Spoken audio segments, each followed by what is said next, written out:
Shay La Pump. Yes, sir. That's a little French song, man. Your boys, the Knicks, after they lose out on Donovan Mitchell, okay, they say they're going to go after Shai Gilgeous-Alexander. All right. Shai Gilgeous-Alexander from the OKC Thunder. They say that's the move. I'm going to be honest with you in my opinion, okay? I think Shai Alexander is a better prospect than Donovan Mitchell. That's my opinion. I think the guy can score at will. He's beautiful, smooth. I love him. I love his game set. Okay? And he has the length. He has the size. All right? Shai Gilgeous-Alexander has the freaking size. Okay? And that's what I really like about the kid. Now, what would have to happen after Shai has signed a big-ass contract, right? What would have to happen to make this true for the New York Knickerbockers, and what would they do from a lineup perspective? All right, and again, they mentioned this as a possible landing scenario for Shai, but he just signed. So first off, it's the Knick money. All right, so you're saying why would anyone consider this? Why would OKC consider this? Is it either money, cap space wise, like OKC says, hey, we're not going to be a contender in the next 5-6 years, or it could be Shai getting disgruntled, say, shit, you gonna give me that New York money? I'm gonna get that marketing. I'm gonna have access to the top financial artists in the game at NYC, and I'm gonna take that. From a generational perspective, even though he has a lot of money, I believe he's like, I don't know, I think he's a 25 million a year guy, maybe higher. It does make sense for him, right? From a financial perspective, he's strictly that. But, he gonna have a whole city when you talking about OKC is gonna be behind him, like Russell and Durant had. They would have a whole Oklahoma City behind their back. I know it's a small town, but sometimes some people don't like to get busy in these big towns, man. Some people like to relax. They don't want to be in the media all day. And I think OKC appears to bring that, right? The occasional fucking walk down the street. Hey, man, you play basketball, and probably that's about it. So now let's keep going too, right? At the same time, the Mitchell Duke came completely out of left field. What's stopping the Knicks from making their own unexpected trade for a star Gores? They didn't realize Cleveland was hunting them down like that, right? People don't realize there's always an option to the option, okay? Here goes the first scenario that they put out there, NBAanalysis.net. Shout outs to you. I can go another route. I'll make another video on my opinion. This is a stupid trade here, right? You're giving up Evan Fournier, Cam Reddish, Emmanuel Quickly. I'm done. I mean, this is stupid. This is a stupid trade, right? Look how much the Knicks give up. Okay, and I'm gonna segue into my point of this video. All right, I'm gonna segue into my point. Look at this craziness. Let's go back up and look again. Thunder receive Evan Fournier, a 20-point scorer. Cam Reddish, a potential guy that could be better than Shai. I said it. Emmanuel Quickly, one of the top 6 men in the game, can score the shit out of the ball. Plus draft picks for Shai Gilgeous-Alexander. Knicks, reconsider and get smart. Doesn't make sense for you. Let's hit the next one, man. Let's hit the next one. So, I mean, that kind of opportunity for the Oklahoma City Thunder, no offense, they would jump at that. They would jump at that without any question and give up Shai Gilgeous-Alexander, especially with their timetable for getting better, right? Let's go into Shai's age. Now, Shai is a young buck, man. I believe he may be in the 25 range. That's the other thing about Shai. He's in the 25 range, so he's 24 years old, right? He out of Toronto, So I'll tell you what, he's in the range. He's in the range where I wouldn't trade him. How is Cam? I believe Cam is similar age to him, maybe 23. Cam Reddish, because that'll be the jewel of the trade for them. Is like, okay, we could develop Cam into something special. He's 23, nowhere near the level that Shai is. I don't know if he'll be able to catch up because of playing time. And it's just tough, right? Yeah, he should. Cam Reddish should be one of. He should get out of there. We'll get into that. I already told Cam this last year. I made a video. I said, Cam, this is the worst place for you to be in is in fucking New York. They're gonna be in the fucking dumpster diver, man. So in all honesty, when you look at the Knicks roster, because they got a lot, they got a lot. There's really not much they need to change on it. Okay, I'm gonna be straight up and not lie to you. They got a couple of all-star guys, right? You got all-star potential guys. You got Julius Randle. Let me go to CBS. You got Julius Randle. You got R.J. Barrett, right? Who you now have believe in, right? You now believe in R.J. Barrett as your guy. Okay, so I mean, this is all honesty what you're looking at. So Barrett, Brunson are the centerpieces with right now because they're looking to trade Randle if they can. But I'm gonna argue there's another guy on this roster who I think is everyone's sleeping on. It's not really talking about who has the potential to be pretty great, right? If given the opportunity, it's Obi Toppin. Like no one's talking about Obi Toppin. He's 24 years old. He's not getting any younger. He needs a chance here, right? He needs a chance to sign. I'm not sure the Knicks are gonna give him that. He's good. He's gonna be another one that once his 3 years is up, I think he may bounce. I'm not gonna lie to you. He's got one more year, right? Usually a 3-year contract. I wouldn't extend if I'm OB, man. I would leave if I could, because this organization didn't play him right to expose him for him to get the big contract. Okay, and it's not his fault. It's not the team's fault. It's because Randall went off, and Randall and him are kind of the same positions. Mitchell Robinson, there's a big shot block, another opportunity play. You got Jay Sims.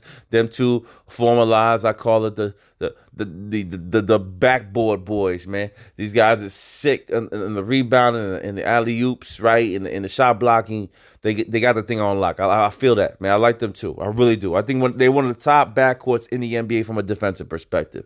Okay, you added Obi Toppin to that at the power forward position with Julius Randle. That's an exciting front court, guys. I mean, we got to be honest. Everyone's talking about everything else, but look at that front court. How do you utilize that, right? Julius, I think you need to hit the post. I think the top of the key. I love his handles. I love big guys with handles, man. I'm an Antoine Walker fan back in the day. Kids, look him up. He was like one of the first guys to kind of do it crazy, right? But there's a couple other guys, Corliss Williams and a lot of other guys in the past, but he was pretty nuts on the outside, all right?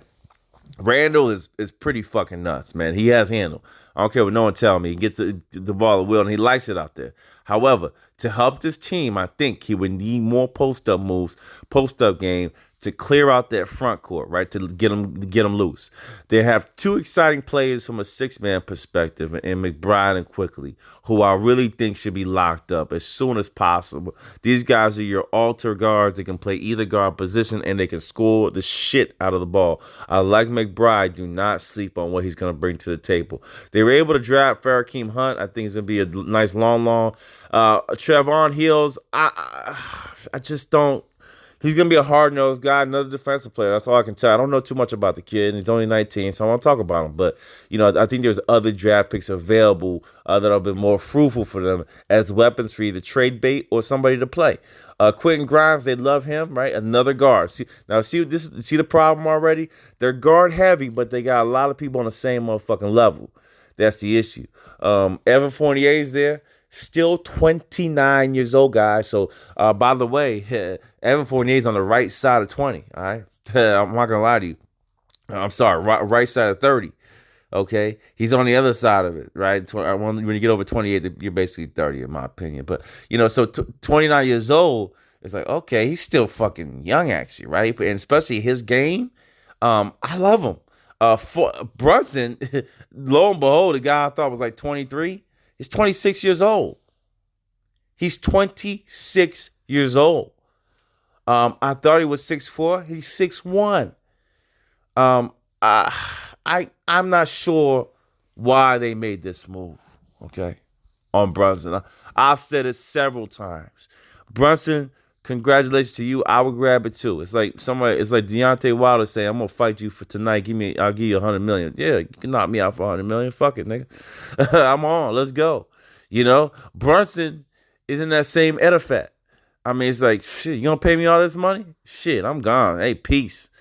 Even Luke was probably patting his ass. Good luck to you and your family. They could go do your thing. right? He's like, hey, sorry, but not sorry. Go do your thing, get that money. R.J. Barrett's only 22 years old. All right, that's a centerpiece there. Arch D'Angelo is a good defensive player. This team is pretty silly. They have a lot of pieces, but they're mediocre pieces. Okay, they want a superstar talent. They got one. They got a couple potential guys in Reddish and Toppin as superstar. Reddish to me, if focused, if given the playing time, Paul George, Trace McGrady, maybe, right? Doesn't have the hops like them, though. Because if he could explode like them, it'd be a different scenario. He has some hops, but he doesn't have the hops like them. And that's the difference. But from an ambidextrous perspective on the outside, being able to score, I think he can be just as good as those guys. You heard it here first. It's crazy for me to say, but I just know talent. He has it. He's a superstar talent if they develop him and play him. Now, R.J. Barrett has a lower ceiling to me than Reddish. You hear that? Yeah. Who would have thought I would have said that? Barrett has a lower ceiling to me, but he's a hard-nosed player. He has that lefty, which makes it difficult to guard. So you kind of have these different scenarios where you go, okay, well, we got these two guys that could be the shooting guard, small forward of the future. We got a shitload of guards we could rotate in and out, and Grimes, McBride, and quickly. I wouldn't have got Brunson. Okay, I would have looked for another small forward. I would have looked for a real point guard, who's on the cheap. And they got that in drafting Jay Montero, by the way, who's signed to their G League team. I'm excited to see what he can bring to the table from a passing perspective. But they're guard heavy. They're loaded, but with the wrong talent. That's the issue with the Knicks right now. They're loaded, but with the wrong talent pool. And that's their issue. I'm excited for that season. I don't think Shai's needed. I don't think Shai helps them.